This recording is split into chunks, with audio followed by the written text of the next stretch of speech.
today, I'm going to say that I am going to make a 3-episode rule. If a show has not sold me by 3 episodes, I'm not going to cover it at all.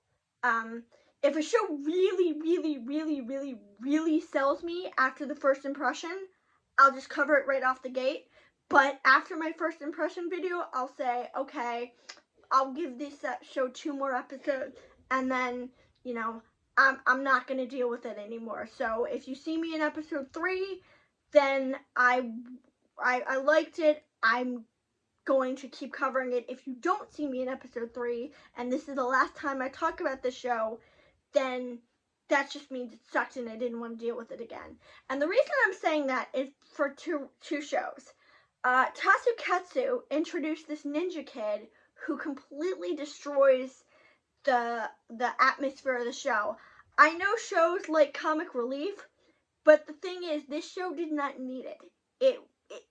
It doesn't fit tonally, and he's just really annoying, which is a shame, because I like the idea of them now having to fight over the ballot boxes or the laptops, and it makes it a little bit harder for them to cheat, because now they have to figure out not only where they are, but they have to take them with them. So whoever the traitor is, well, actually we know who the traitor is. So there's that.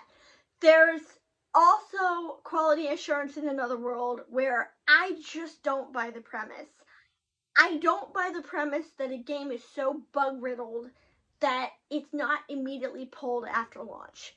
I know games have been released in really horrendous states, but that just means that the player base is going to drop drastically, and you're going to tell me that people are playing a game where they get stuck, characters get stuck in their poses, dialogue doesn't work. It's too much in one sitting. It's too much for me to believe this game is sending in beta testers or bug testers into this game to fix these bugs, when after this many bugs, the game would have just been pulled entirely. I don't believe it. I know it's happened, but in reality, I don't believe it. And I also already know that the plot twist is going to be that either the main character is a bug himself, or his friend has become a glitch somehow. I already know that's going to happen. But we are not talking about that today. Those are the shows I'm done with. We are talking about Twilight Out of Focus. And what I didn't know is that this show is actually an anthology, because basically this episode is mostly just Hisashi and Mao being cute together. They talk about the play, you know, there's this scene where Mao mistakenly believes Hisashi is cheating on him, but he's not. They cuddle, they sexy time basically, and it's really sweet. It's mostly the whole episode, but at the end of the episode, we are officially introduced to the conflict between, God, what's his name? The one with the ponytail and the one of the twins, and it looks like they're setting them up to be a relationship now. And I like that, because it means we're not going to spend the whole season watching Mao and Hisashi just, you know, bump uglies the entire time. Because while it's cute for a little while, their story's been told, they're together, they're happy, I don't want any stupid conflict. So why not move on to a different couple? And apparently somebody told me that there's a third couple down the line that gets introduced that we have not met yet.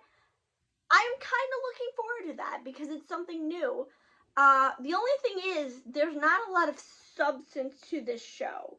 So after this next episode, I might drop this one too. Not because it's bad. I really like this show, but because there's not a lot to talk about.